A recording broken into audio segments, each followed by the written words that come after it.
અને મહત્વપૂર્ણ સમાચારો પર નજર કરીએ તો જૂનાગઢમાં વિસાવદર પેટા ચૂંટણીનો પ્રચાર પૂરજોશમાં ચાલી રહ્યો છે। પૂર્વ ધારાસભ્ય ભૂપત ભાયાણીનું નિવેદન પણ સામે આવ્યું। ભાજપના ઉમેદવાર કિરીટ પટેલને લઈને તેઓએ નિવેદન આપ્યું છે। કામ નહીં કરે તો અધિકારીઓને બેવડા કરતા 3 મિનિટ થશે। માત્ર 3 મિનિટમાં કિરીટ પટેલ અધિકારીઓને બેવડા કરી દેશે તેવી તાકાત છે। તો બીજી તરફ ભૂતકાળમાં પણ આપણે અધિકારીઓને બેવડા કર્યા તે જોયું છે। આપણે નિવેદન તેમનું સામે આવ્યું છે।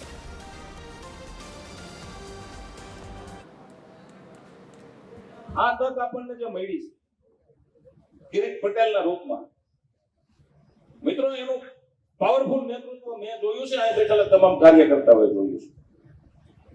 કોઈ પણ અધિકારી હોય એને બેવડો વારવો હોય મિત્રો તો કિરીટ પટેલ પાસે 3 મિનિટ લાગશે। કેટલી? 3 મિનિટ।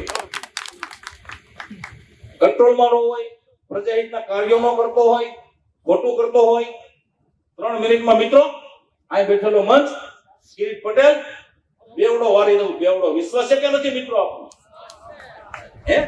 ભૂતકાળમાં વારેલા છે, ખબર છે ને?